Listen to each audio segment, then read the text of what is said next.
সড়ক পথের খবরাখবর নিয়ে ঢাকা আরিচা মহাসড়ক থেকে মনিরুল ইসলাম মিহির আমাদের সঙ্গে যুক্ত হয়েছেন। মিহির, কি অবস্থা দেখছেন সড়ক পথের এবং নিরাপত্তা ব্যবস্থাও কেমন দেখছেন?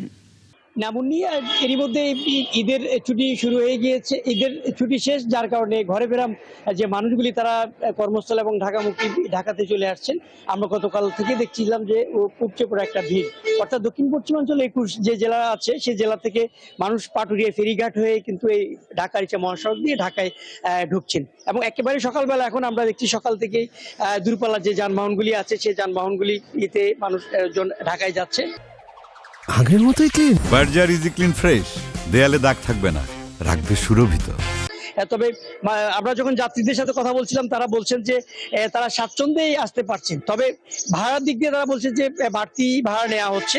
আপনি জানেন যে প্রতি বছরই আমরা জানি যে ঈদের পরপরই যখন উপচে পড়া মানুষের একটা ভিড় থাকে তখন যানবাহন পরিবহনগুলি তেল এবং তেলের যে সংকট রয়েছে, সংকটের কারণেই মূলত এখানে বাড়তি আর একটা ভাড়া নেওয়ার একটা প্রবণতা রয়েছে। তো আমরা ফেরিঘাটে যখন দেখছিলাম যে দক্ষিণ পশ্চিমাঞ্চলের যে যাত্রীরা আসছেন তারা অনায়াসেই ফেরিতে পার হয়ে পাটুরিয়া ঘাটে আসছেন, সেখান থেকে তারা আবার ঢাকার উদ্দেশ্যে চলে যাচ্ছেন।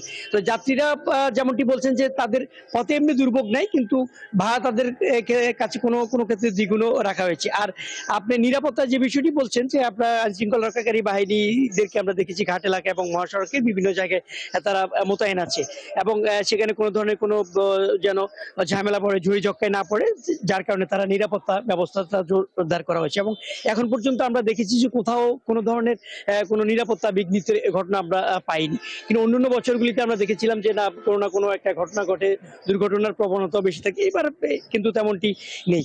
অর্থাৎ একটা স্বাচ্ছন্দ্যে কিন্তু মানুষজন ঘর থেকে সেই কর্মস্থলমুখী বা ঢাকামুখী যাচ্ছে। এবং এই যে আমরা মানিকগঞ্জ বাস স্ট্যান্ড এলাকায় আছি, এখানে আমরা দেখছি যে লোকাল যে বাসগুলি আছে সেগুলিও কিন্তু যাচ্ছে। তবে অনেক বাসগুলিকে আমরা দেখছি তারা যেতে পারছে না তেলের সংকটের কারণে। তারা বলছেন যে তাদের বিভিন্ন পাম্পগুলিতে তেল না পাওয়ার কারণে তারা কিন্তু এরই মধ্যে তারা এখানে গাড়িগুলি ছাড়তেও পারেনি। তবে মানুষজন যাচ্ছে, ভেঙে ভেঙে যাচ্ছে, যার কারণে খুব একটা এখানে দুর্ভোগ হচ্ছে না। নিরাপদে এবং স্বস্তিতে মানুষজন ঢাকার দিকে অর্থাৎ গন্তব্যের দিকে তারা যাচ্ছে।